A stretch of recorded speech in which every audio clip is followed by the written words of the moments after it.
Western Conference Final shifts to God's country. Can the Orange and Blue take the series lead this afternoon? We get you set for Game 3 between the Oilers and the Stars right here on the GCL Diesel Oil Stream pregame show.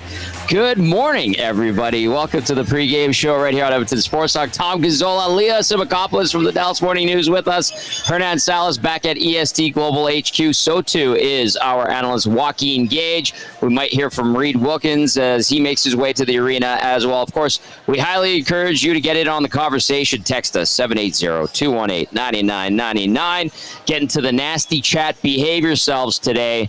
Got a little wild on Friday. Got a little wild. We took care of that, though. Of course, GCL Diesel. Providers of the best diesel engine components around, from turbochargers to injectors, fuel pumps to sensors. They are the critical engine component experts. Proud to serve Edmonton and Northern Alberta for over 50 years. You know Leah from her appearances on our pregame show and our station. She's with us live on location. No issues getting up here. No issues at all. Oh my God, thank God. I know, right? Last year was a fiasco. We talked about it at the hospital stay, the collision. We're good. We're good. Knock on wood. We're good. All right. I think I was owed an easy trip, so I'm glad I got one. Smooth. Finally. Well, I'm glad you made it. Good to have you here live in the flesh. Leah, give us your sense of what things have transpired so far this series, and then where the Dallas Stars are at right now after losing that game the other night. Yeah, I mean, I think through 2 games, the Oilers have been the better team, at least for most of the games. I'm sure they probably feel differently, and the Stars do as well, about the third period of Game 1. But, you know, I think the Stars feel like they have another level to reach. They feel like they have not given their best game so far, especially offensively. The Stars have been very hot and cold throughout this playoffs, either scoring 6 goals and hat tricks every night or getting shut out now 4 times in the playoffs. Stuart Skinner has been quite a shutout goalie these last few games here. He only shuts people out when he wins. Right. Otherwise, he lets in 6. So it's been a roller coaster ride for Stu Skinner. How about Mikko Rantanen? 1 point in this series so far. He's averaging about 20 minutes a night. I think the Oilers have done a decent job of containing him. Is there frustration on his part right now? I don't think frustration just on his part. I think everyone's a little frustrated. It feels like there's a lot of scorers, him included, Jason Robertson, Wyatt Johnston, Matthew Shane, just all 4 of them, were scoring in the 30-goal range for the Stars this year. And some of them still haven't scored this playoff run or have just a goal. I mean, that's a problem for Dallas. And Rantanen has had great moments. I don't think anyone has said on the Stars side that he hasn't done enough. But, they traded for him. They traded for him because he could be a superstar for them. Right. Could be the Connor McDavid or the Leon Draisaitl of this team. So they need him to do more than just have a point in this series, and I would hope that'd be coming soon. Okay, he has been, I guess he's been great this postseason. We have to give him his flowers for that, absolutely. But big question mark, what's the situation with Roope Hintz? Do we know anything? I know you're going to leave here to go to the Pete DeBoer press conference, but is there anything new that we can pass along to everybody when it comes to Hintz? Yeah, a couple reports just came out of the stadium, I think, for people who were there early. It looks like he is in town. It looks like he traveled. Emily Kaplan said he was not wearing a boot. So you think that's posturing? I don't know. Okay. I mean, I think the fact that Pete DeBoer is having his press conference an hour before puck drop probably plays into the fact that they want to wait as late as they can. Sure. I mean, it looks pretty bad when he couldn't put any pressure on it. I know a lot of Oilers fans thought that he was dove a little bit and that there was a bit of a flop there. I'm sure he was in pain. Yes. But I think the fact that he traveled probably means that the scans that they got back yesterday were positive. I don't know if that means he plays tonight or if maybe he plays in Game 4, but we'll find out soon. If he's dinged up and can't go, how big of a hole would that leave on this forward unit? And then who would slide in, do you think? It's huge. I mean, that line, the Stars changed all of their forward lines except for that top line last game. They've been really tinkering and shifting things, but that line of Hintz, Granlund, and Branson has been the most consistent. And I mean, he's the center on that line. He drives that entire line, and he's got, I think, 11 points in 15 games for them, and it's just a creator for them. And I mean, it's a huge loss. He's has two-way abilities. He plays on the penalty kill. He just kind of does it all. I think if he can't go, they're going to have to shift everything. I think maybe you see Wyatt Johnston up there. Maybe they move Matthew Shane around, but I don't think it's just moving someone up. I think it's changing all the lines once again. Yeah, at first, the other thing, I'll just say this about, because I want to know what you think about the play, covering the Stars team, knowing the players. Like, we were debating it on the postgame show on Friday night, and I was thinking to myself, I'm like, well, yes, he got slashed by Darnell, but he initiated the contact. He did. Yeah, he did. I don't think he dove on that one. I think he was sincerely hurt. I think he was hurt. I think it just hit him in the right spot. I mean, he's also, if you know Hintz, he's not a very dramatic player. I think if it were Mason Marchman or Jamie Benn or, a guy who kind of gets involved in some more of those altercations, maybe there's more of an argument. But Hintz is a pretty clean, by the book guy. Yeah. I wouldn't expect that from him. And I mean, putting no pressure at all made it look pretty bad. Obviously, it might have just been some pain in the moment and it wore off. Might have been a bruise, but he probably just got hit in the wrong spot where he didn't have a lot of protection. But yes, he did cross-check him first. I don't think that anyone can ignore that. I don't know. Pete DeBoer and the Stars feel like the wrong call was made on the ice. I think it was he gave it the 5. He wanted the 5. Yeah, it was a routine slash. It just hit him in the wrong spot. The dark arts, as we like to say. I love the dark arts in the postseason. Okay, Leah, what's your sense of how Pete DeBoer feels about his team's game overall right now? And what adjustments do you think he might want to make going into Game 3? Yeah, I mean, he thinks that Game 2 was better than Game 1, which is obviously kind of weird based on the score, but I kind of agree with him. I think, up until late in that second period, it was a pretty evenly matched game, 5-on-5. I think, the Stars looked like they were, right in that game and, a couple bounces here and there, and they completely fall out of that one. So, I think they just... They need the power play to keep clicking. I mean, they need to win the special teams battle. And that was the case in the series last year. And Pete DeBoer has kind of gone back and forth saying, this is going to be a 5-on-5 series. This is going to be a special teams series. And I think through 2 games, it's clear special teams is going to play a big role in this one. Yeah. So they can't have an off night on the power play. And that's a lot of pressure on Steve Spott, who runs their power play for them. But I think that's got to be a big focus going into this game. All right, the goaltending, obviously, we have talked a lot about Stuart Skinner this season, this postseason, the other night. It's either a shutout or he gets blown out for like 6. That's abundantly clear. Jake Ottinger's game, how would you describe it up until this conference final and then so far through 2 games?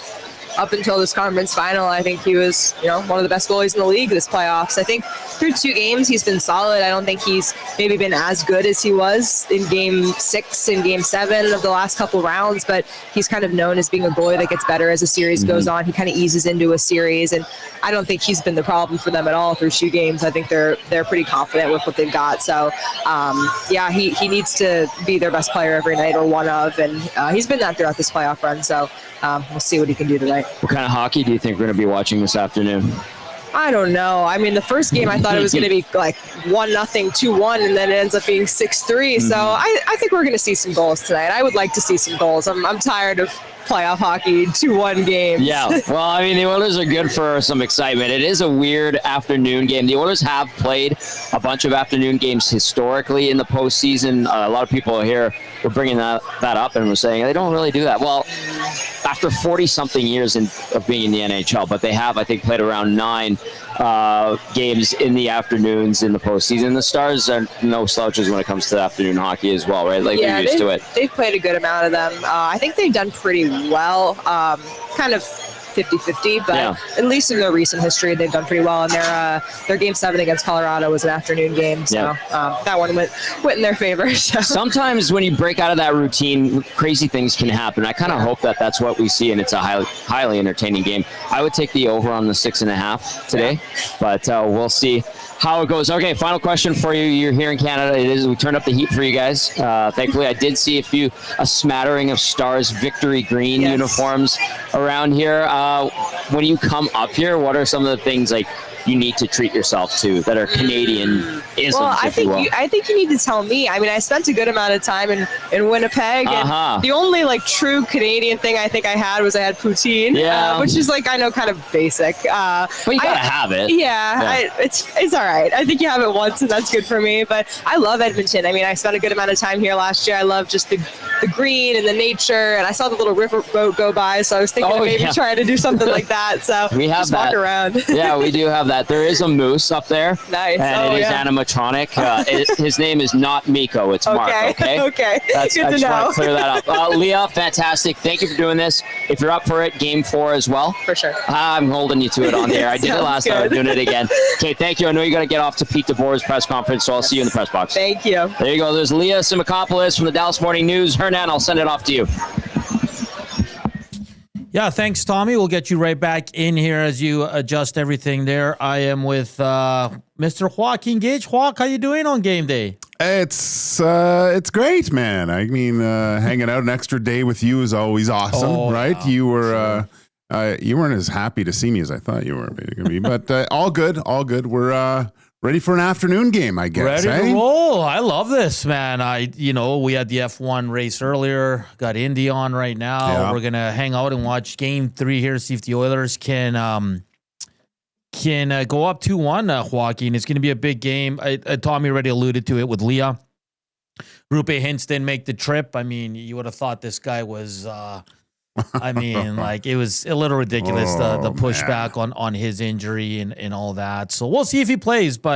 And I was telling you while Tom was talking to Leah, like he hasn't been very good in this series. A lot of the big guys for Dallas haven't been good. And I know we're going to break it all down in Game Breakers with Tommy. Tommy's just going to give me the thumbs up when he's ready to go here. And, I'm looking forward to this game. I think the Oilers have been excellent. We were talking about the Florida game yesterday. It's just unreal. It's unbelievable what's going on there. So we'll bring back Tommy now. It seems like he is ready to go, the host of the show. And here he is. Tom Gazzola is back with us. Tommy, great stuff with Leah there. Awesome. She's great, guys. She's great. And I like doing that, like on the show. You're coming back, right? You come back, so get them to do it. So that's awesome. Okay, I just adjusted my camera there. Gager, thank you for filling in for Cass. I would like to say that. Appreciate it. I know you get to hang out with Hernan all day today, probably talking about today's Monaco GP. That was a boring race, I will say. I thought, and I didn't mind Max. Complaining about it. What do you call it? Like Mario Kart. He's like, "What are we gonna do? Throw banana peels out there and eggshells or turtle shells?" So. Anyway, what's your sense of where the Oilers are at, Gager, going into this game right now? Sorry, Hernan, if you asked that, I apologize. No, go ahead. No, he doesn't let me speak that much, Tommy. Rude, I know. No, it was. I think they're in a good spot. I think it was last game in the interview that Connor McDavid gave. He mentioned, look, if you win game 1, you lose game 2, you come home and you're a little upset. You lose, and in their case, they lost game 1, win game 2, coming home. They have a good feeling about themselves. So it's a good situation to be in. Different than the last 2 series, right? They're trying to do it every which way. I guess if they get to the next one, maybe they do it differently. I don't know. But I like where they're at. I like where their game's at. I mean, when you're winning and you're getting contributions throughout the lineup, and let's face it, they've basically the 5-on-5 play has been the story here with the Edmonton Oilers. If they can keep this going, keep the pressure up for 60 minutes, and just that tireless wearing down of the opposition. I mean, alluding to last night, you look at the faces of the Carolina Hurricanes in the third period and the head shakes and the heads down on the bench and complaining. That's what you want to do. That's what you want to do to the opposing team. And you saw a little bit of that from the Dallas Stars, not as much as the Carolina Hurricanes, obviously, but I think the Edmonton Oilers have the ability to do that to a team, which is we haven't seen that until playoffs, which is very encouraging. I like this text from Timber Woodsman in regard to Rupe Hintz. Hintz had his foot amputated. I just think that's funny. He did Tommy, not. Did you see that someone posted a picture of Tanev in a boot and passed it off that it was Rupe Hintz, and a lot of people went with it. Is that what that was? Yeah, and it was not Rupe Hintz. It was clearly Chris Tanev, and it was the wrong foot. Jeez.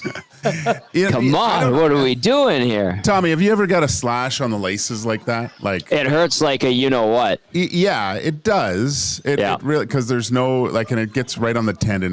Maybe it hit a nerve or something. I mean, it can break a bone too, but this is ridiculous, blown out of proportion. The fact that it was a 2-minute penalty is even... It's a fine line right now with the wording of the rules. If someone gets injured, so if a player just goes down after a slash and goes down the hallway and they look at it, they're obviously influenced by the player leaving the bench. If Yes. he comes back 5 minutes later, what happens there, right? Like, it's just, I don't know. I don't like what the Dallas Stars were doing. Obviously, it's the dark arts, it's the playoffs, so I understand it. But you got to look at that slash where it is a retaliation for a cross check, and it got him in a good spot. He went down, right? But that's I have trouble thinking it's even a 2-minute penalty. I think it's coincidental minors, one for the cross check, one for the slash, and that's where you leave it. Do you guys think that is embarrassing the officials? Yeah, I think it does. We've seen that, and they've kind of guarded against it in the wrong way already in a Florida game with I think it was Rodriguez that got the embellishment, but actually missed the game because he was actually hurt. Like the next, because he got pancaked. Yeah, yeah.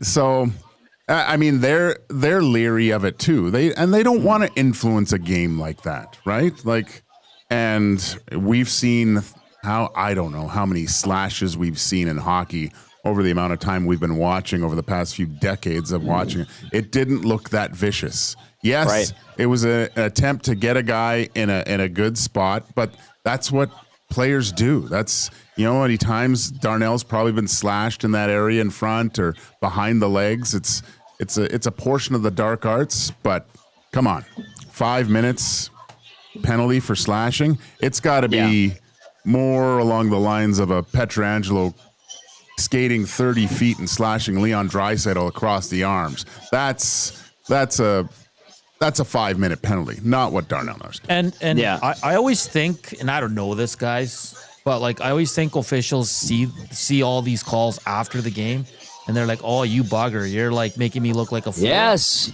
I'm gonna game manage for the next time I have one of your games. You know what I mean? Well, I mean, you lose the benefit of the doubt, and now everything you do is questioned by those refs.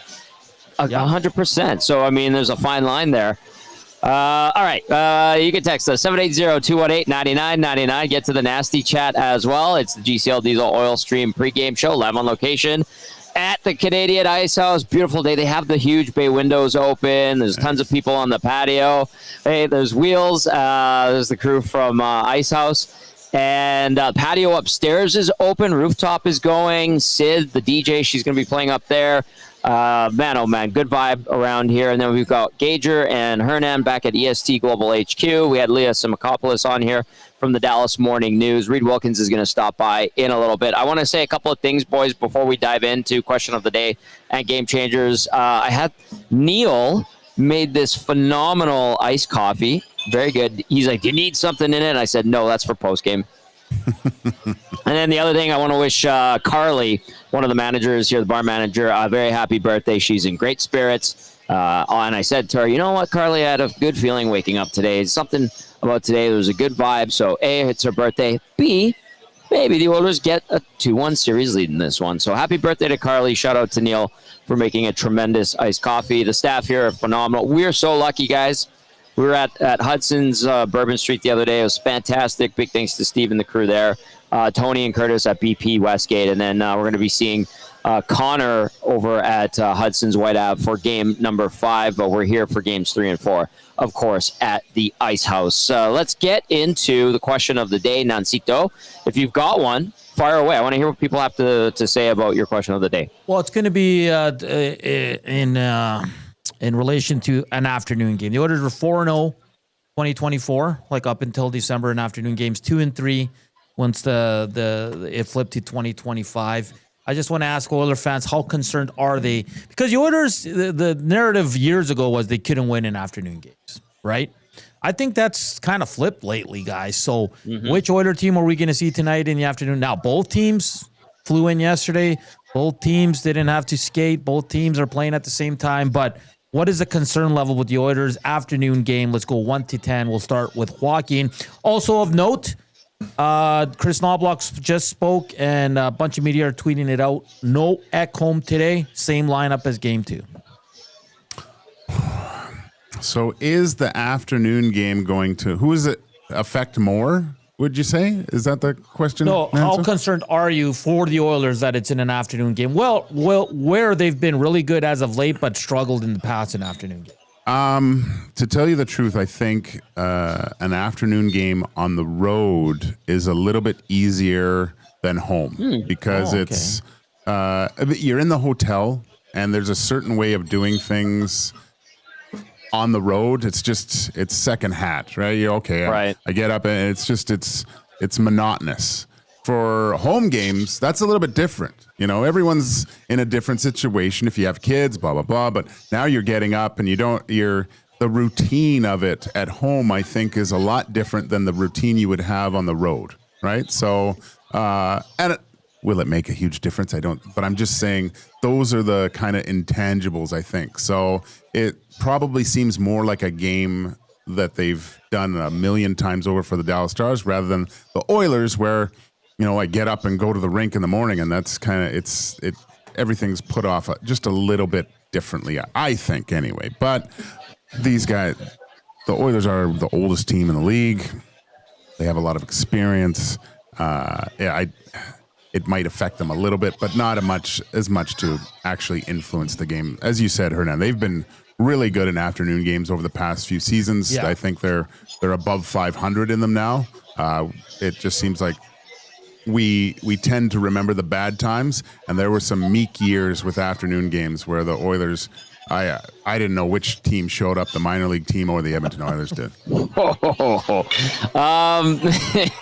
I think it's just weird in general. A playoff game at home, beautiful outside. I think it just throws people off because we're so set in our routine. But I get it. I get where that's coming from. I do have a stat, guys, on the Oilers in home matinee playoff games. This came from the NHL stats and research department. Reed passed it along to me because he emailed them. And the response he got was the Oilers have hosted 2 matinee playoff games that exclude the 2020 bubble playoffs. Yeah. Because we did talk about that. That was just, you want to talk about weird? That was bizarre. And the more we move on from the bubble playoffs, the more you look back and go, oh. Anyway, Game 6 of the 1997 conference quarterfinals versus Dallas was a noon local time, 2 p.m. Eastern game. Game 3 of the 1998 conference quarterfinals versus Colorado, so that would have been the first round. Both of those were first round. Was a 4 p.m. local time, 6 p.m. Eastern. So this, I guess, would be the third outside of bubble playoffs home matinee playoff game for the Edmonton Oilers. I will look up how they did in those games. Are we getting some good responses via the text line and the nasty chat, Nanso? Let me check here, buddy. Let's see here. I'm just trying to look for specific ones on that one. Mara the Wig Lady says, I think they have a huge advantage. When's the last time Dallas touched their ice? We played on it less than 2 weeks ago. Sure. That's one. Let me see if the nasty chat has anything coming in regarding that. Hambone says you also got to put into effect the home crowd too. We'll have the boys. That's a big one. Go. So Steve says no concern. They are old with families now. They can't stay up late to party, boys. It feels weird saying that. I like that. Yeah. So that's a good point. Like, stay home with the kiddos, the babies, and the wife, and you're staying out of trouble. You're not, because when you have a really young team, it's not just so much going out and partying, but gaming, right? Like staying up late, and who knows, right? So that's a good point by Steve. Okay, I have the stats here on those prior to matinee playoff games at home in Oilers history. So Game 6 of the 97 conference quarterfinal versus Dallas was played on April 27th. Edmonton had a 3-2 series lead at that point. Dallas won a tight one, 3-2. And then Edmonton, of course, would go on to win that series in an epic Game 7. And then it was game number 3 versus Colorado the next year in the first round. So I'm going to 97-98. 1, 2, 3. That was Sunday, April 26th. That was a 4 p.m. start. Colorado won that game 5-4. in overtime. Edmonton ended up going down 3-1 in the series. Eventually, that made it 2-1 at that point, and then Edmonton stormed back and shut out the Avs 4-0 in Game 7 against Patrick Roy and Colorado. So they are 0-2 in those games. Guys, quick question. It's coming from Travis. It says, do home teams still in the playoffs sometimes stay in a hotel to get that vibe? Or is that kind of more of the past? I haven't heard about that in a while. Gager, you might be able to speak to like what you've experienced, but the only like home teams that I know that might do that are like the Devils and the Rangers, because like driving in and out of those cities is so insane that they get them day rooms close to the arenas. But outside of that, Joaquin, I don't think I've heard much of it in recent years. I can't remember if the Oilers have ever done it. I think Chicago did it at one point when they were going through. I know, LA I think is the same. Those big centers where, traffic is very difficult to get through. Yeah. I think the Rangers do it for every home game, right? During the season. Yeah. They have day rooms. They have day rooms for these guys to go. So, no, I don't. I mean, I think it's different in Edmonton. Obviously, the traffic on 104th and Jasper sucks right now, so maybe they do need to. So bad. They do need to stay in the Marriott or whatever. But I think there's a benefit to staying home too, in a sense. But no, it's different in different centers. You don't need to do that. I mean, maybe there's a discussion in the team saying, hey, do we want to do this or something? Does someone need a day room and want to do it that way? But yeah, I mean, you're not sleeping over in the hotel tonight for a 1:00 game. So no, exactly. I do remember. Nice. I do remember in New Jersey, we did get day rooms when I was traveling with the team one time. It was weird because like you get the room and like the players were all sleeping. They had their naps, but everyone else is like, okay, well, I have a room, but I don't need a nap. Like I put my bag in there. Like this is bizarre. So, and I think it's more of like a strategic thing. Like certain coaches have thought that their teams have needed day rooms, but I haven't heard anything about that in a long time, to be honest with you. So good question though. All right, boys, let's get going with Game Changers with our game analyst, Joaquin Gage. Game Changers, as always, brought to you by Damon Bunting Real Estate. Damon Bunting, consistent top-producing realtor in the greater Edmonton area for over 17 years. He and his team would love to help you find that right home or make the move from your current home. He's community-driven and understands what it takes to make a difference in our city. Check him out, DamonBunting.com, or visit his Instagram at Damon Bunting Real Estate. Number one, Gage, I like what you did today. Stay frosty.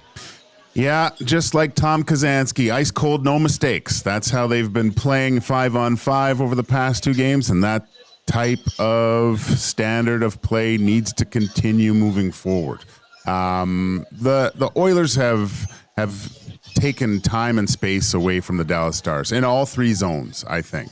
They had a 6-minute blip that we've talked about on EST over the past few days, but this is something that they just have to do to take that will and that desire and have that team move on to the next game, like reminiscent of those last couple games against the Vegas Golden Knights, and that you've seen in certain parts of, I think, last game that the Oilers won. It's so hard to play against a team that's in your face all night long, and in this case, all afternoon long. So if they keep that up, Tommy, I think it's going to be very difficult for the Dallas Stars to gain any sort of momentum, because every time they seem to be pushing a little bit, the Oilers snuff that out. Nancy, you got anything for that one? Yeah, no, I agree. It's when the Oilers are on, like, and I've been saying this throughout the playoffs, after Game 2 of LA, of course, there's not many teams that can keep up. So yeah, keep on it. And I go back to that clip. I don't know if you boys saw it. I think it was in Game 1. Zach Hyman hits Thomas Harley, and he just said, I'm going to bring it every effing game. So, like, get ready for it. And Thomas Harley just kind of skated off, kind of like, like this guy. And it's, just keep the pressure. And, again, 5-on-5, the Oilers, you can't compete with them right now. Dallas is going to have to up their game immensely to compete with them 5-on-5. I just want to clarify and confirm. Tom Kazansky is Iceman from Top Gun, correct? You got it, Tommy. I knew it. Oh, R.I.P. Val Kilmer. All right. Point number 1 of Game Changers was stay frosty, just like Iceman from Top Gun. Point number 2 with Joaquin Gage, prime real estate control. Just like our boy Damon Bunting knows about it. Prime real estate. And those areas of the ice, mainly in front of both nets. Staking your claim there. The Oilers have done a great job, I think. I think they could do a little bit more actually in the offensive zone than in the defensive zone. I think they've made it very difficult for the Dallas Stars to get to those, aside from that blip in game 1. But they find it very difficult, and there's fronting. They're allowing Stuart Skinner to see the puck. But I'd like to see them a little bit more in the offensive zone. And the reason why is taking the eyes away from Jake Ottinger, and also just because he's very skillful at moving around his crease. Like his movement is elite. If you can somehow just make it a little bit more difficult and not allow him to take his ice back, like getting to the top of the crease, challenging shooters, having to look around guys, even those kind of moving screens, right? Just again, taking the eyes away. Those areas of the ice are key for both teams. But I think you could kind of say that over the last 2 games, the Oilers have, they've taken a mortgage out on both spots, and it seems hopefully it's longer term. I asked Leah Simakopoulos about her impressions of Ottinger's game so far, and she says that he tends to get better as series go on. Where would you stack him up right now, guys? Like in terms of his game, is he the second best goalie in the series, or are he and Stu Skinner like equal footing right now? I think it's pretty even right now, Tommy. Like it hasn't looked like he's in that zone where nothing's getting past him, and even when it looks like he's got his stuff together and it looks like he's bringing his best stuff, Oilers find a way to score. So, and as a goalie, these guys are the elite of the elite, and they're able to push things behind. But, when you're playing well and then you're doing everything possible and you're still getting scored on, it's very difficult sometimes, right? So, no, I said this at the beginning of the series. I think the both goalies where they're at right now is quite even. You might give a slight edge to Ottinger, but the cavernous gap that everyone talks about, it's not there. Both these guys have the ability to make a difference in the game, but it's 1-1, right? We heard Jake Ottinger talk about before. He lost the battle to Stuart Skinner last year, and he wants to rectify that. And obviously, Stuart Skinner wants to keep his good play going, and these shutouts are absolutely ridiculous. What he's able to accomplish at the toughest time of the year. Guys, do you think he bucks this trend of either he gives up 5 or 6? Otherwise, it's a shutout. Like it has to end at some point here, doesn't it? And if he lets one in, is everybody worried that it's just going to be open season for offense for the Dallas Stars? This is another thing. I think we talked about it too on our show, man. So just this season for Stuart Skinner, his high level has been high when he's played there, but his lower level is quite low, where he has to bring that up to match a little bit more. His bad games can't be as bad as what they've been. Whereas, and that's that consistency level that everyone talks about. Even when you don't have your best stuff, you're still able to keep the games close or maybe squeak out a win here and there. With Ottinger, I think he's been far more consistent, especially this season, than Stuart Skinner has been. But again, this is a different time. It's game to game. You have to forget about the bad goals just as much as the good games and put those behind you and move forward. Yeah, I no matter what Skinner does, it's not going to please anybody. Like let's be honest, it is what it is. Sad but true. He's had some bad games in this playoffs for sure. No one debates that, and he's got 3 shutouts in his last 4 games. That's outstanding. That's something that should be applauded and good for him. Yeah. But can he win that 2-1 game, guys? That 3-2 game, right? Do what Pickard was doing in those tight games where he was giving you that save. And I think that's what the fans want to see. And he's been good, and the team's been really good in front of him. It's always, when they're playing this well, it's everybody, right? It's not one part of the game. So for me, Stuart Skinner, if he lets in a goal or two today in the first, can he bounce back and shut the door after that? That's the question, and I think it's a fair one as well. Text us your thoughts, 780-218-9999. Get into the nasty chat. We've got a lot of people watching this morning. That's fantastic. Appreciate that. Hit that thumbs up button as well. It is Game Changers with our game analyst today, Joaquin Gage. Game Changers, as always, brought to you by Damon Bunting Real Estate. Point number 1 was Stay Frosty. Point number 2, Prime Real Estate Control. Lots to talk about in front of the crease, both ends. And then number 3 with Joaquin Gage. The beating heart of Edmonton is not the Walter Dale Bridge. It's the ice of Rogers Place. Go on, Joaquin. Well, I ripped that completely off from the movie Gladiator, but it's not far from the truth, I don't think, Tommy. And what I mean by that is the ability to use the crowd tonight, right? Use that to your advantage. You'll get a very energetic crowd, I think, this morning. Driving here, the amount of Oilers jerseys I just saw around the city, it's crazy. People are pumped.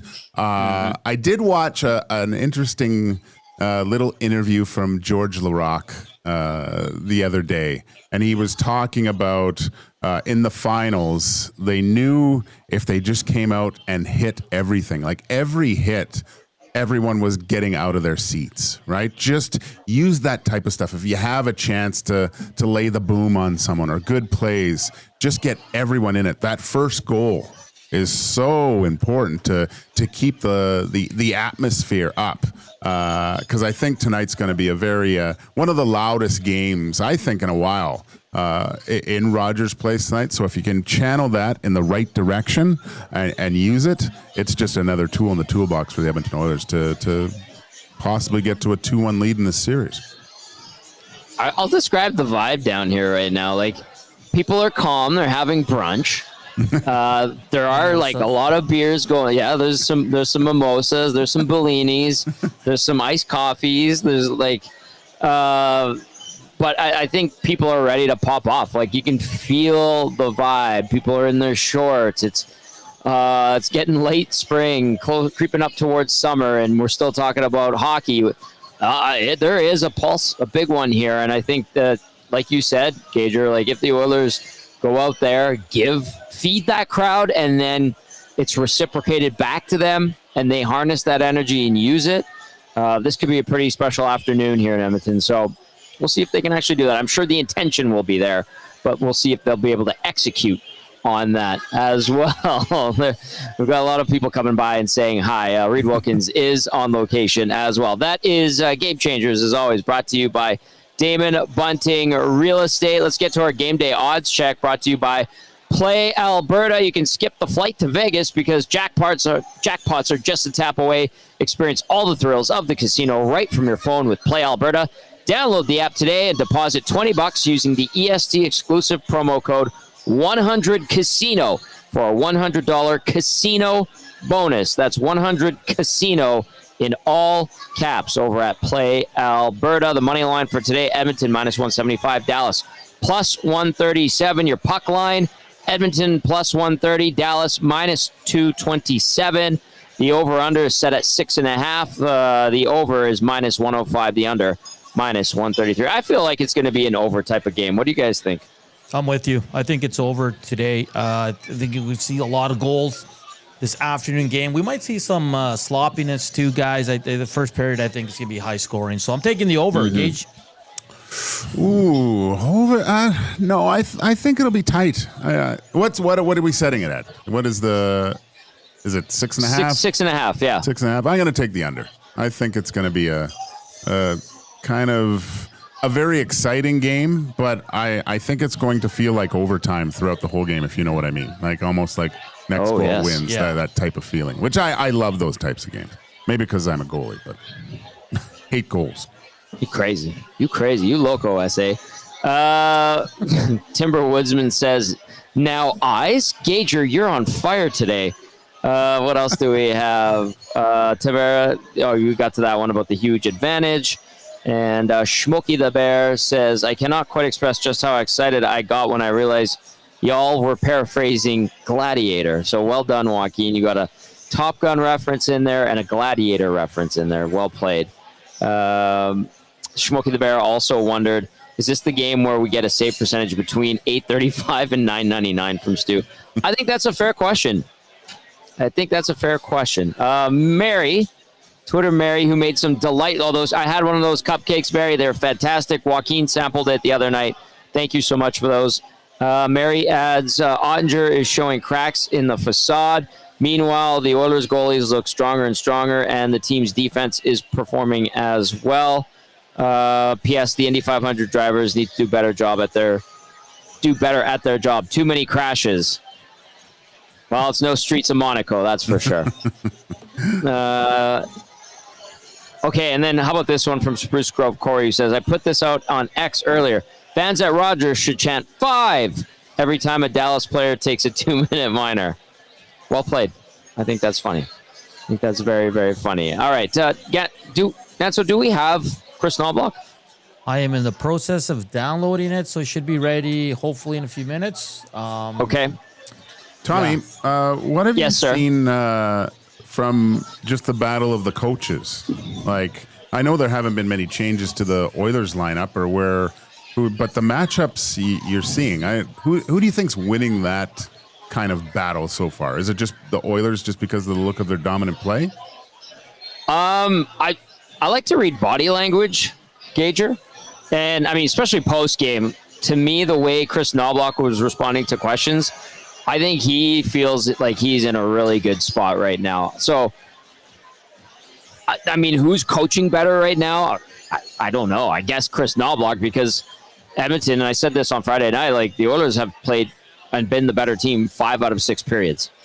And I think he has that confidence in his group and sees what could materialize for his team if that play continues. I can see why Pete DeBoer is frustrated. Absolutely. But I never discount Pete DeBoer. I think he's a tremendous coach. But I think if I were to go who's feeling it right now, I'd say probably Chris Knoblock. And the real tell for me, I was watching while we were doing the post-game show, and I was seeing his presser and just his body language. I was like, Knoblock is confident right now.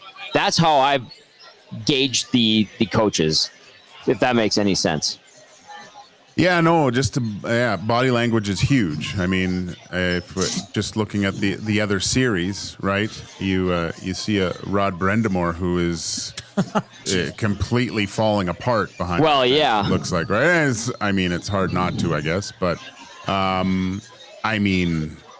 DeBoer has he seems a little bit more calm behind, but I think it's wearing on him a little bit more, like you just said, Tommy. So, yeah, and Knobloch, it's funny, I watched the little thing on his doppelganger, who's a pastor in the city, getting honked at all the time because they think he looks exactly like him. So, that's kind of funny. Hilarious. So, 2 guys in the city that with a lot of confidence. Reed Wilkins is here. He's ready to go. So let's pop him on if we can. He's touching my hand. That's okay. You get the shot ready. I'm gonna bring Reed on. That was a very delicate touch of my hand. Put your hand over top of mine. Okay. Well, look, I'm down in the corner of the screen. You're in the corner here. We'll adjust this, pal. We'll adjust this. All right, Reed Wilkins here, host of the Reed Wilkins Show. Monday to Friday, 3 to 6 with Jay Milne. You heard us talking with Joaquin there. Anything stand out? I mean, just a great conversation. Riveting stuff as always from all of us. It's always interesting talking about coaching because really we can never know exactly what a coach is saying to the players. When it happens in the dressing room. I mean, Joaquin's obviously been in NHL and pro dressing rooms, so he might have a little bit more of an idea, but we can never totally know, right?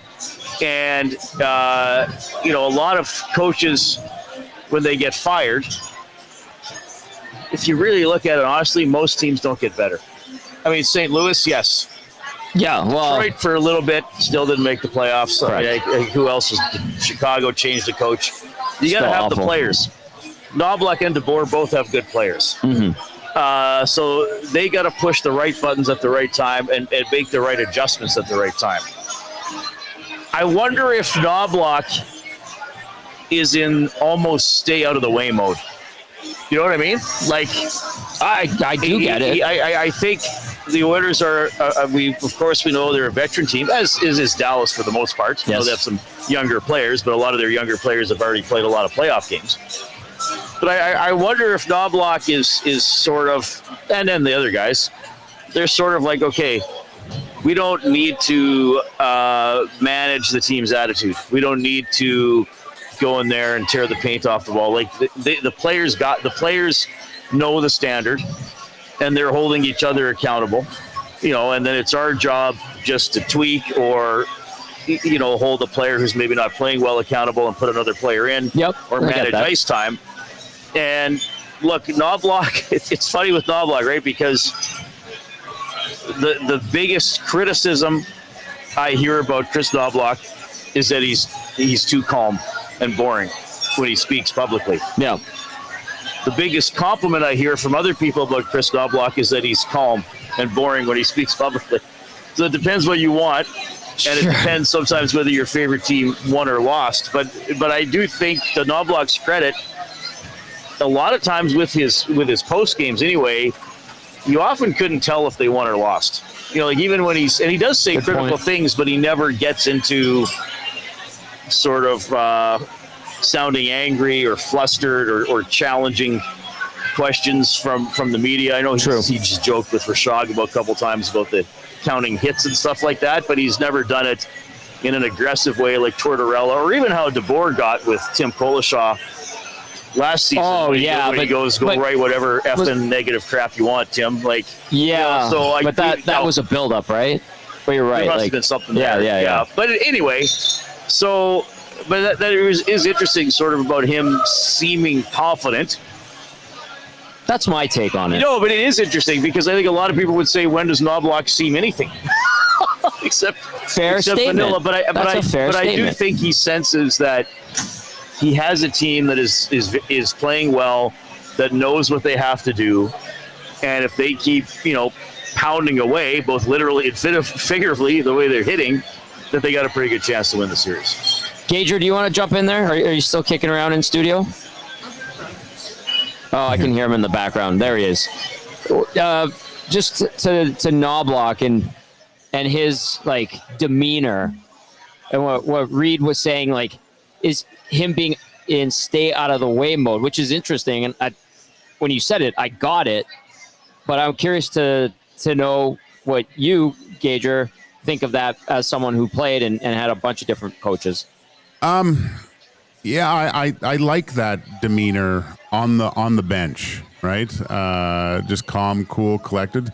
I've had coaches in the past that have shown that during the play, and then obviously sometimes in the dressing room, that I think, Reed, you're alluding to, is when they lose their stuff and garbage cans are kicked and things like that to maybe get a rise out of your team. But I don't think even Chris does things like that. It's very calculated in how he does, and you have to say, I think a lot of times teams take the persona of their coach too, right? And so I think you see that almost to a man with the Edmonton Oilers, where there's a quiet aggressiveness or focus in them, but it's not wearing your heart on your sleeve too as well. So I think it's great. I don't like a coach that's constantly yelling, or because it just feeds in. There's so much emotion in a game anyway.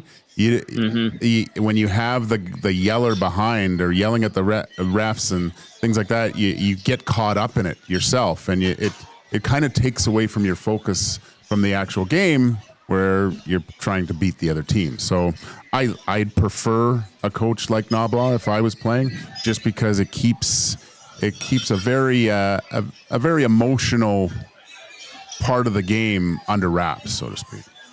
Well, another thing that I find interesting along those lines is when the Oilers weren't doing great this season, which was a couple pretty significant chunks of the year. I mean, about the first month, and then a That's month fair. or so, a little bit before and after the Four Nations face-off. They weren't a very physical team, and I know we had discussions on Edmonton Sports Talk on all our shows. Does Knoblock stress that enough? Or does he say, no, don't get out of position, like don't chase a hit? Mm-hmm. And now they're absolutely pounding other teams, including a player like Zach Hyman, who's always been physical. So I'm not now. Part of this is they got Kane back, and they added Frederick. Basically for the playoffs. Mm-hmm. But so I don't think we can say that Knoblock is a coach that doesn't like hitting or that doesn't stress body contact. I mean, clearly he understands the importance of it and understands what they're doing at this time of year. I mean, I don't think we can really say that about them. Like, they have more physical personnel now. Yes. And maybe Hyman's healthier now than he was at points in the regular season too, and can get out there and That's fair. hit a little more. But I think the knock on Knoblock that sometimes we discussed or questions, it's like, well, does he like physical hockey, or is he just so worried about positional hockey and shot attempts? Clearly, he's fine with physical hockey with the way this team is playing. He is from Imperial, Saskatchewan, so you would assume physical hockey's in his blood. Right. And again, how much, we'll see what happens in this series, but this is going to be such an interesting year to break down whenever it's finally done. But how much of what the Oilers have done was, okay, we're biding our time. Right. For when the games really matter. That's when we're going to give, or that's when our approach is going to change about, physicality and forechecking and all that kind of stuff. I don't know. Okay, Riedrich, I know you're a hungry boy. Just what are you anticipating today? I wanted to say tonight, but what are you anticipating today? Only the third Oilers I used home your stat. playoff matinee. Thank you for that, by the Now, way. they lost both those games, but they won both those series They did. as a pretty big underdog against Dallas and Colorado. I'm at the point where I expect the Oilers to play well, because I think what we've seen is that the way they play is repeatable. They don't have one good game and then don't have another good game for 5 games. Right. And even I think some of the off games that they've had or games they've lost, they've still been in the game. Like they lost to Vegas with this less than a second left. And they scored on lost themselves. to Dallas with 3 power play goals against in 6 minutes or whatever it was. So, they're always giving themselves a chance. I mean, they're almost putting themselves in a position where something borderline unusual or dramatic has to happen for them to lose. Yes. And they've gotten breaks of their own along the way too. So I expect the Oilers to bring the same that they've been bringing, to forecheck, to be responsible, to play committed, and to make it difficult for Dallas. I'm curious to see what Dallas can do, because I think Dallas would like to crank it up a little bit and for the game to be played, I don't want to say at a faster pace, because it obviously is a faster game, but I mean, they want rushes. Sure. This is the big flip from the Oilers of 3 or 4 years ago, where the Oilers were the rush team, but you wish they would have been able to sustain more forechecking. Right. Now it's kind of the other way around. The Oilers are the team that can sustain the forechecking. Their opponent is saying, oh, we got to create turnovers and try to score off the rush. If the Oilers don't beat themselves, Dallas has had a breakaway in each of the last 2 games. It was an Oilers turnover at the blue line. Was it not Draisaitl both times? I think it was Klingberg last Oh, game. Klingberg last time, yeah. But he was involved, Draisaitl and Klingberg, in game 1, I think. That's right. That's right. Don't give the game away. Play smart. Make responsible decisions with the puck and with coverage. And I think the Oilers, again, are going to make it very difficult for Dallas. What are you getting, steak plates? You know what? I ate at home today, so Oh. I'll probably just head over to the rink and chill out. Okay, well. What are we? Is it 120 or is it? I don't know. 110. I didn't even check. I don't know, Reed. I don't know. Then I'll just small meander over to the rink. It is a great vibe. It is a great vibe. Downtown. I took an Uber here. My Uber driver was in a McDavid hat and a Draisaitl jersey. How about Tons that? of people walking around in Oilers jerseys. So an unusual game time, but the same level of preparation and commitment from Oilers fans. And you are wearing a party on top or party on the bottom and a business on top. You've got Daisy Dukes on. with your tie, That's disturbing. jacket, and shirts. That is very disturbing. You have great legs. You're a runner. I have for crying Edmonton out loud. Sports Talk socks on. You do have Edmonton Sports Talk socks on. You look very good. I'm kidding. You're all business as usual. All right, buddy. I'll see you in the press box. Thanks for doing this. All right. See you, Gager. See you, Hernet. See you, buddy. There you go. There's Reed Wilkins. We're going to go inside the Oilers locker room and hear from Chris Knoblock. And when we come back, me, Gager, and Hernan will get you set with lineups. So here we go. Chris Knoblock, head coach of the No changes. All right. Thought on Matthias Ekholm, how close he is. I realize it was a tight turnaround. And did your team's performance the other night allow you to continue down the path and deploy the same personnel? I think once Ekholm's available, we'll put him in. It's nice not trailing the series, come back here. But the most important thing is his health, and when he's ready to play, and when he is ready to play, he'll be inserted in the lineup. I don't think we need to. But that being said, we've got 6 defensemen that are playing really well right now, which gives us a lot of more confidence of not having to force it. Left side, back row, Josh. Chris, I'm just wondering, with Stuart, what have you learned about his ability to sort of park a bad game or a bad stretch and recalibrate? What's allowed him to kind of ride that roller coaster, ride that wave? That's a great skill to have for any player, forward, defenseman, but especially goalies, because goalies, there's a lot more pressure on you. Obviously, you see the wins and the losses. The last play usually comes down to making a save or not, and being able to bounce back after a tough game, bad stretch, whatever it is. I've been very impressed with Stu's ability to do that throughout my time here, whether it was a regular season, my first year, throughout the playoffs, this year. Obviously he went through a stretch of not playing, and Calvin came in and did a phenomenal job, and then we needed him to come back, and Stu came back and played fairly well. But then, to get the 3 shutouts in 4 games, obviously that he was able to recover well and work on some of the parts of his game, the technical side. But I just think with him, he's been very impressed with how even keel he is and doesn't get too high or too low. Left side, front row, Mark. The Nurse Hint situation kind of, pokes the nest of the Stars a little bit. We've seen in playoff series where those things keep going or take on a bit of a life of their own. As a coach involved in this series, do you have any message for your team in having some control over what happens on that front? I think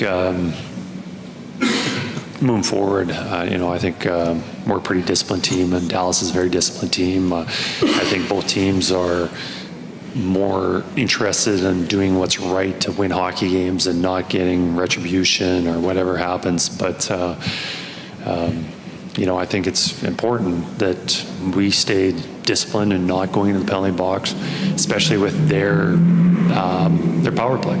They've won a lot of games throughout this playoffs run on special teams. Special teams is a very strong part of their team, and less opportunities that we give them on the power play, the better off we are. So, that goes for any series, because power play is usually our big factor.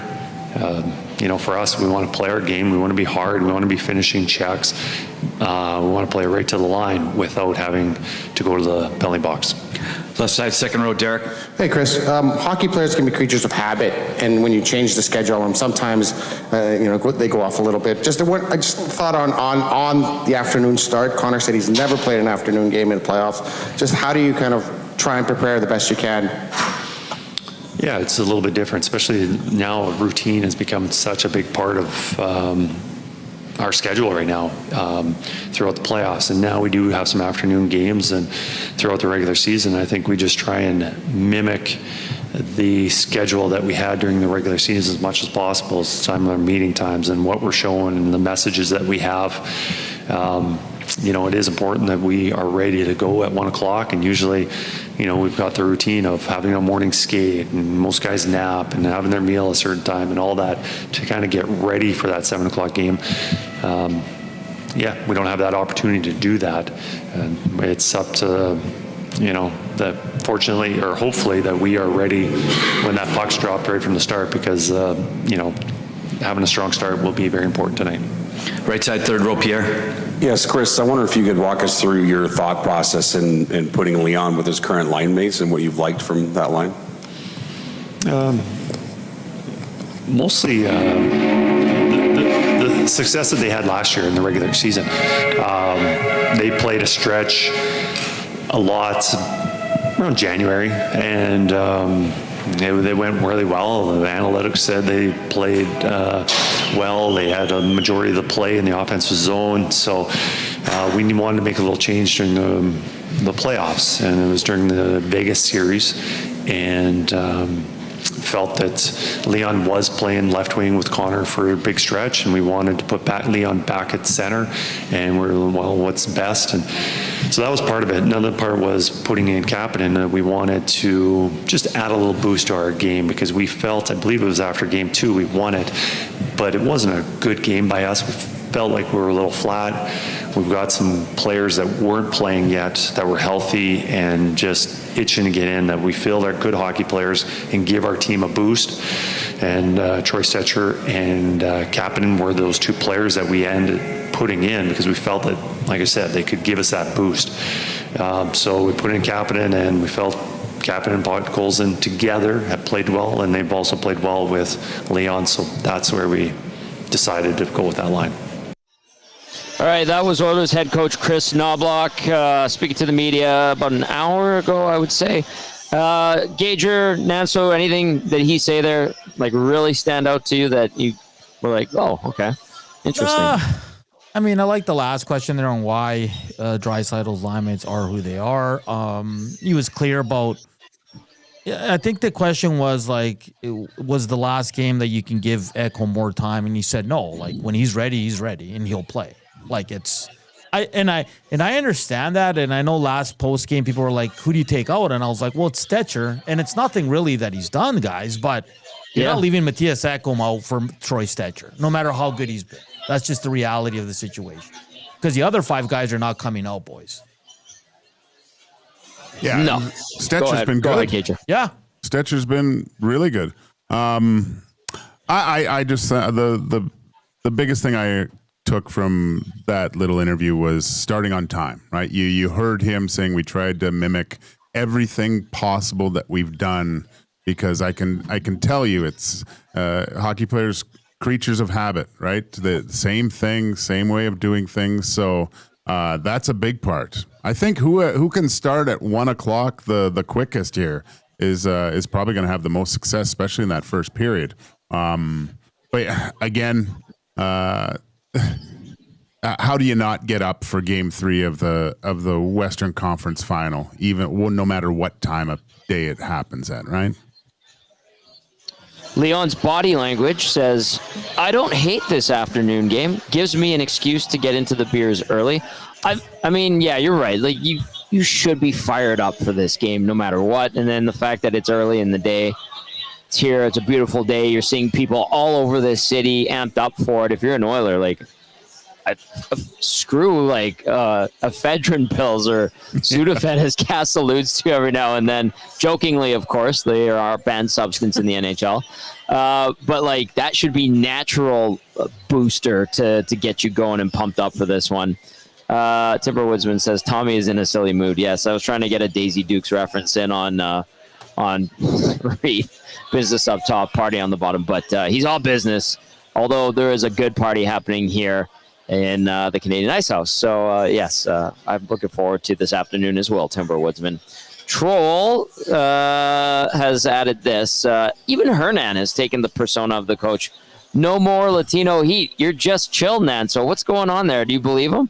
No. I mean, I'm sure I'll bring it one game, but it's been funny because in the first 2 games, it's been other guests or people that have joined us that have brought the heat in. You can't, like, I don't want to, it's got to come organically, right? Like, you can't force that. That's true. So, like, Dusty last game, I think, Reed the game before that. So, you got to let them have their Latino heat moments as well. So, you can't bring it every game because it's not really natural that way. So, and I'll be honest, Tom, like, I mean, there hasn't been a real reason to get fired up because this team's been good outside of 6 minutes. Maybe tonight it's Joaquin that goes loco and berserk. I've not seen you do that before, though, Gager. Have I gone berserk on? No, I don't think berserk. so. Yeah, when at my dog park when I stepped in poop, I went pretty nuts the other day.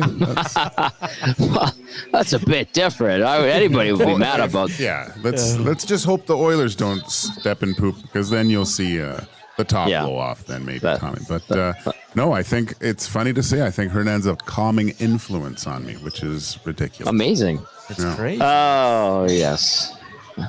All right, let's get into starting lineups now. Brought to you, as always, by South Fort Chev. Go see Daniel and his team in the Fort, and they'll give you $1,000 extra credit on your trade-in. Drive a little, save a lot at South Fort Chev. See dealer for details, www.southfortchev.com. For the Oilers, you heard Chris Knoblock a few minutes ago say it here, that no changes to his lineup. McDavid between Nugent-Hopkins and Hyman. Draisaitl with Podkolzin and Kapanen. Henrique between Kane and Brown. Janmark centering Frederick and Perry on defense. Kulak with Bouchard. Wallman with Klingberg. Nurse with Stetcher. For the Dallas Stars, we await. I haven't seen anything on the Stars in terms of lineups. Have you, Hernan? No, not yet. Okay. We just know that Rope Hintz is a game time decision. So when we have the Stars lineup, we will pass that along your way. If anybody has it, feel free to send it to us. But Emily Kaplan did tweet that Rope Hintz has made the trip to Edmonton, arrived at the arena for Game 3 without wearing a walking boot. So we'll get you your Stars lines when we can confirm them. We will go to our starting goalies for the Oilers. 26-year-old Stu Skinner, 3-4 record this postseason, 290 goals against average, 890 save percentage, 3 shutouts in 7 games in this Stanley Cup playoffs. His record lifetime versus the Stars in the playoffs, 5-3, 206 GAA, 918 save percentage with the 1 shutout that happened the other night in Game 2. He's played 8 playoff games versus Dallas in his young career. And at the other end of the rink, another 26-year-old Jake Ottinger getting the nod for Dallas. He is 9-6 these playoffs, 254 GAA, 915 save percentage in the 15 games he has played in 2025 and the postseason. Lifetime versus the Oilers in the playoffs. Ottinger with a 3-5 record, 267 goals against average, 901 save percentage in 8 appearances versus the Oil. That takes us to the Advantage Sport Medicine and Physiotherapy Injury Report. Connor McDavid's got a team of specialists. You got a bag of peas. So get the same locker room approach that's trusted by the best in the game at Advantage Sport Medicine. Book your assessment today at www.advantagesportmed.ca or call 780-460-9977. For the Oilers, no Calvin Pickard, lower body. Matthias Ekholm, lower body. Alec Regula, he's been out all year since they picked him up off waivers. Knee injury. Dallas, Nils Lundqvist, and we shall see if Rope Hintz is good to go for today, dealing with a foot injury sustained when he got slashed by Darnell Nurse in game number 2. I just want to bring the conversation to Matthias Ekholm. I know his name is coming up every day and will continue to be brought up until he actually plays a game. But guys, like, you heard, and Hernan, I think it was you, were reemphasizing what Chris Knoblock said. He'll play when or was that you, Gager? Anyway, he'll play when he's ready. But like, yeah, it's gamesmanship to me. What's happening right now? I've said it for a while. Like, this guy still needs time, and I've asked this question: like, would you want Matthias Ekholm at like 55% over Troy Stetcher at like 95%? Joaquin, what would you say? No, I think if you're looking for a percentage I would need Ekholm to be at is between above 85% at least, at the minimum, Tommy. You know, and we talked about it when we saw the injury. Like, this guy fell down twice with no one around him. This was a pretty serious injury, I thought. I'm still kind of under the assumption that we won't see Matthias Ekholm on the ice until training camp next year. I think it's whatever he has, groin things like that, it does take time, and the severity of it, that makes it even longer. So if it is like soft tissue or something like that, 6 to 8 weeks, and I don't know exactly where we're at. Obviously, we're getting closer to that date, but I don't think you will see Matthias Ekholm, if the Oilers go past into the finals here, until the finals. And then even in that case, it's probably more leaning towards the latter part of that series. And if the Oilers can, like, let's say they win today, and then like they keep winning, guys, like there's no need to rush them. Like, right? Like it's like, hey man, if they're up 3-1 and we'll finish off the series without you, Matthias, let's see where you're at for the Stanley Cup Finals. Do you know what I mean? So for me, it's like there's no need to rush. The series is tied 1-1. You don't need to panic right now and do anything stupid. So and the 6 defensemen, like we've all said, they've been great, guys. They've been great. So I think this bodes well for them. And I know everybody wants to see Matthias Ekholm in because he's going to help the penalty kill more than anything. But you don't need to rush him right now. Do you think, guys, that they would do something that DeBoer did if it gets close? Like if it's like, you think you'd see a DeBoer like an 11-7, and then if it goes just to guard against it, right? Or is it wait till he's, you know what, you're good to go and just keep it 12-6? I think that's possible, Gager. But then if Knoblock did decide to go that route, who are you taking out? And what's the motivation? What effect does that have on your forward group, which has been pretty good? Thing, right? I don't know. The first name that popped into my head was Frederick, just because his ice time where it is. But in the 7 or 8 minutes that he usually plays, there's a few hits. There's been chances to score. So is that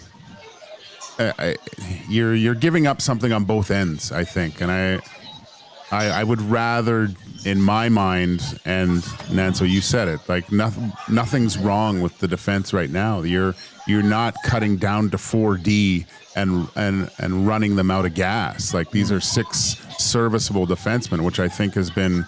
I don't know if it's surprising because they have been some consistency. Maybe it's just worked out really well for them, right? That they've been able to do this, which is the Achilles heel of that was the Los Angeles Kings, and to a small extent the Dallas Stars, I think too.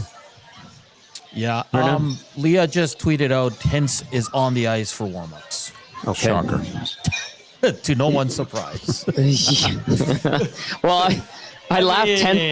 I thought they would have to like take his leg. Dan Tenzer posted a GIF of he quoted it with Rope Hintz walking to the arena, and it's like a guy walking in and he's got that slow drag on the one foot, but he's like trying to strut. I thought that was pretty funny by Dan to do that. So I mean, maybe it was just a bad stinger, you guys. Like I don't know. Like I'm watching Leah's video of Rope Hintz. Doesn't look like he's wheeling around that fast. He's just kind of going around taking shots. Looks like he's kind of lifting that leg, but I'm assuming he'll be good to go. Like if you're taking warm-up, Cass always says if a guy's taking warm-up, he's playing. Gager, is that true in your mind? Yeah, it sounds like he had some of that, what was it called? Skelegrow from Harry Potter, and regrew the bones that were shattered in his foot. So he'll play tonight, Tommy. Yeah. Come on. All right. We'll see if it affects his skating, but I'm sure it hurts. It is a big owie, and he had to leave with some assistance the other night in game number 2. Hernan, were you going to say something? Go ahead. I have a question for you boys. You know, Marchman's comments, the board's comments, they're all pretty upset and blah, blah, blah about the whole Nurse Hintz incident. Do you guys think Dallas is going to go out of their way to go at Nurse? Because these guys need to win a game. They need to play better 5-on-5. Like, how much do you think that's all that trash talk they did after the game that, we're gonna make them pay? How much do you think that happens in the first period here? Because for me, Dallas got bigger issues to worry about than going after Darnell Nurse. Gager? If they do, the Oilers will win this game. Yeah. Darnell's 30 years old, right? He knows the situation of where they're at. Discipline is a huge part of this game. If they're going to try to take liberties at Darnell Nurse, have at her, right? But they're just going to end up in the box the whole night. And Darnell can take care of himself. That'd be a welcome, I think, in the Edmonton Oilers to get into the heads of them worrying about Darnell Nurse rather than winning a hockey game. That's completely counterproductive if you're the Dallas Stars, right? Right. Yeah. Exactly. If the Oilers can get to a point where they they take the will away from Dallas, and then they say, well, this game's done. Maybe we can take a few pot shots. Again, the Oilers have gotten under the skin of the Dallas Stars that they're worried about specific players rather than winning hockey games. That's what you want. That's what you want to do as an opposing team. Look at the Florida Panthers, man. They are in the Carolina Hurricanes kitchen, cooking every type of food available to man right now. They own Carolina. I mean, for a little while there last night, I'm watching that game. I'm going, is Carolina actually going to get into this series? And then sure enough, the wheels fall right off and the Panthers just light them up. It's over. That one was over after game one, to be honest with you. The way they just smoked the Hurricanes, I was like, Carolina has no chance. They're completely outmatched in this series. And we just continue to see that. I know that there have been some who have correlated this series to that one, but I don't think they are that similar. Like, I do understand where some of that mentality might be coming from. Like, well, the Oilers are playing really good, and they've won 5 of 6 periods, but it's a 1-1 series, and I think we're going to see some really good pushback from the Dallas Stars. So I don't think it's similar in any way. I love Brind'Amour calling out his Stars and kind of saying, if Stahl and Martinook are our best players, like we don't have a chance. Like, geez, man. Does that rattle guys? Do you think? Well, he kind of fixed it, and he said they always bring it, those two. You know what I mean? Yeah, but he's right. Like, no, Jordan Stahl has been a tremendous player for a very long time. Jordan Martinook has earned everything he's gotten in his career. Good Edmonton boy. But Rod Brind'Amour is just calling it how it is. Like, if those are your guys that are getting it done for you, you're in trouble. You're in trouble. You need the big boys. They get paid the big bucks to show up, and they haven't for the Carolina Hurricanes. So I mean, at this time of year, I'm assuming Jordan Stahl and Jordan Martinook are not offended, but I don't think they should be. No. Nice of him to clean it up. No, but I think there is some similarities between the Oilers and the Panthers, the way that they've established a forward check and tenacity without the puck in the offensive zone, Tommy. It's allowed for, I mean, like you said, the Dallas Stars want clean breaks out of the zone, attacking with speed off the rush, right? And they haven't had a lot of those chances because of the play of the Edmonton Oilers and the work ethic of what they're doing. So that has to continue, because you don't want to give the Dallas Stars. It's weird to say, but I think off the rush, the Oilers haven't been a great hockey team all season long, right? Then they've kind of taken that part of their game away from the other team, which they need to do to be successful. A run and gun style of game, which is weird to say, I think doesn't suit the Edmonton Oilers against the Dallas Stars, which is weird. More grinding style, crazy, like Reed alluded to too, like that extra offensive zone time, wearing down their D, wearing down Ottinger is a. I didn't see this at the start of the playoffs from the Edmonton Oilers, but it's a formula for success if they want to get back to the final. And for Dallas, like, do we see Wyatt Johnson start showing up? But like, guys, like I'm kind of blown away. A lot of their star guys have been bad, and we can count shots on net and all that, sure, but there hasn't been a moment, guys, in these 2 first games where I've said, "Oh, Wyatt Johnson looks good." He's MIA, guys. I don't even recognize him out there. Notice him. Well, what was he going into this game? Heading into the series, he was dash 13. Right now, Wyatt Johnson is minus 15. So, I mean, he's the clubhouse leader right now going into game number 3. I do have a note to pass along, guys. This is from Spec. Watching the Stars during warm-up, he says Roope Hintz just had a long shot with the trainer and walked back to the dressing room not halfway through warm-ups. Is that an uh-oh? Yeah. A bunch of media now saying he left warm-ups early. Yeah, he's... Ooh. No bueno.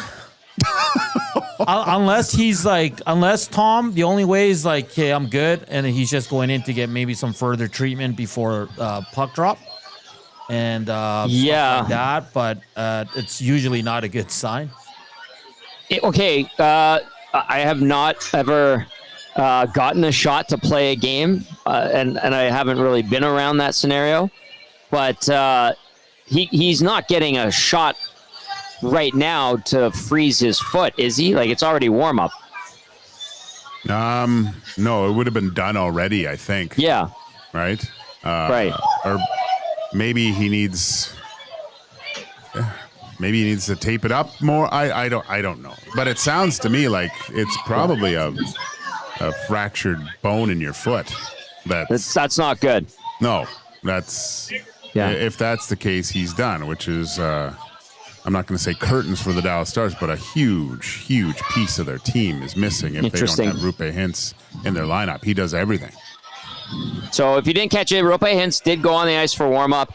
He left about 5 minutes in, had a chat with the trainer or the athletic therapist, and I don't know. That's not a good sign in all of our opinions. So we'll see if we get an updated lineup. I'm checking to see. Usually they send us the lineups at a certain point. He did not take line rushes, guys. That's a bad sign. Yeah. That's a bad sign.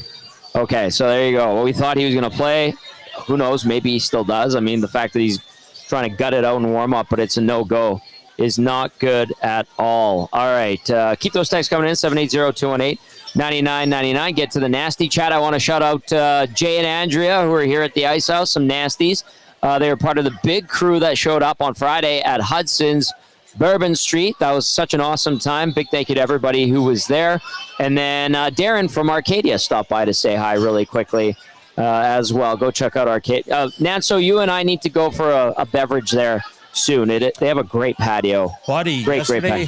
Yesterday in Little Manchester, they shut down one side of the parking lot, and it was like a festival. They had food trucks. Really? They extended the patios. Bunch of people. They had a DJ spinning tunes. It was really cool. And yeah, Tommy, like I love going there when it's hot and having a nice pint there on their patio, and it's great beer as well. I saw him, but he was busy, so I didn't want to bug him, so I just kind of kept walking.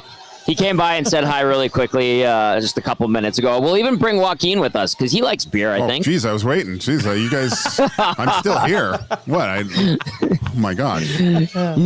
We'll bring Gager. Thanks for good recovery, Tommy. Hey, if you guys want to be alone, that's fine. Like, I don't want to be a third wheel here. But no, you're the star of the show. Oh, my gosh. Look at the numbers today, Joaquin. I mean, it's all because of you. Oh, my God, you guys. And you know what, Gager? First round of Coliseum beers on me for the slight snub. But you with us at Arcadia on the patio and a Coliseum beer are too many good things happening all at once, which I think is tremendous, to be honest with you. So, yeah, we'll definitely be doing that. Yeah, exactly. We'll get that done. But a big thank you to Darren for stopping by from Arcadia. He was on a few weeks ago on Beer of the Week with the boys on Friday. So be Safeway Liquor Beer of the Week. And then Jay and Andrea, a couple of nasties who have made the trip out to Ice House. Good vibe here. People are really excited. People are pumped up, as they should be. Edmonton looking to take a 2-1 series lead. If we get any confirmation on anything, we will pass that along your way in terms of lineups. All right. For the Oilers, same lineup. I'll go over it one more time. McDavid between Nugent Hopkins and Hyman. Draisaitl centering Podkolzin and Kapanen. Henrique between Kane and Brown. Janmark centering Frederick and Perry. And then on defense, Kulak with Bouchard. Nurse with Stetcher. Wallman with Klingberg. Stu Skinner gets a nod in goal for the Oil. And then for the Dallas Stars, here it is from Leah Simakopoulos from 2 minutes ago, as Hintz did not take line rushes. So back with Granlund and Rantanen. That's interesting because he sat out last game. Back did. Duchesne between Marchment and Sagan. Johnston between Ben and Dodonov. Steele with Robertson and Blackwell. On defense, Lindell with Heiskanen. Harley with Ceci. Bischel with Petrovic. Jake Ottinger, of course, is your starting netminder. So we're anticipating that is a lineup if indeed Roope Hintz can't go. If Oscar Back is your top line center after being scratched the other night, I don't know. I don't think that ends up happening. Maybe it does happen. I don't know how long that lasts. What do you guys think? No, I don't think so. No, That doesn't seem. No. He's like a placeholder. Surprising is seeing Robertson all the way down too, right? So obviously He's hurt. He's hurt. Yeah. This is kind of like what Knob was doing with his lines. Like, I wouldn't put any stock into these sticking men. That's fair. Yeah. Yeah. So anyway, just getting through line rushes, and I would anticipate if Hintz is not good to go, then we see some sort of mix and matching going on and some scrambling from the coaching staff from the Dallas Stars. All right, some final thoughts here as we get set for game number 3 between the Oilers and the Dallas Stars. Maple Jed says, my level is a 2. The Oilers faithful will make sure everyone is in the moment in regard to today's afternoon game. And then Maple Jed also added, my wife have a cheer we yell at every game, hit somebody, everybody. Or so she has a cheer that they say every game. Troll wants to know, does the Dallas have anyone tough enough to fight Nurse? Maybe Ben. That's it. I don't think it gets to that point, right? You kind of touched on that, Joaquin. Why would Darnell Nurse fight Jamie Benn? Yeah. Doesn't make sense. They're both big boys that can like to throw them. So it doesn't make a lot of sense. You'd be looking to take out. I mean, if it's Nurse, really, the only person that I would throw down with is either Harley Heiskanen or, Rantanen. That's my only dance partners, and those probably you're not going to get a lot of two-stepping with those guys. No, and exactly. Well said. All right, final thoughts, Nanso, from you, then Joaquin, then I'll wrap things up. Go ahead, Nancito. Yeah, afternoon game. We'll see how both teams respond in the first period. That's what I'm looking for, and what Dallas's big guys can do, especially without one of their big guys. Can they get this team back in the series 5-on-5? That's what I'll be looking for tonight, boys. This afternoon. Joaquin Gage. Oh yeah, go ahead, Nanso. Sorry. No, go ahead. Go ahead, Gager. I'm gonna throw a pizza in for my buddy here. We're gonna go sit on the couch, enjoy the game, and we'll be waiting to talk to you in maybe 3 short periods or maybe a few more. We'll see. Well, I look forward to it. Gager, thank you for filling in today for Cats. Great work as always. I look forward to talking to you as well on the post-game show. A huge thank you to Leah Simakopoulos from the Dallas Morning News for stopping by here at Icehouse. Big thanks to Tian. And a happy birthday to Carly. Happy birthday, yes. She's the bar manager here. It's her birthday. She's feeling good. And I think that pretty much all of Oil Country is as well. Huge thank you to everybody who listened on iHeart, TuneIn, EdmontonSportsTalk.com's audio player. And to those of you who watched, there was quite a few today, which was great. Hit that thumbs up button. We thank you, as always, very, very much for Reed Wilkins and Joaquin Gage, and of course the Latino Heat, Hernan Salas. I am Tom Gazzola saying, enjoy game number 3 between the Oilers and the Stars. We will see you on the GCL Diesel Oil Stream post-game show following the match. See you later.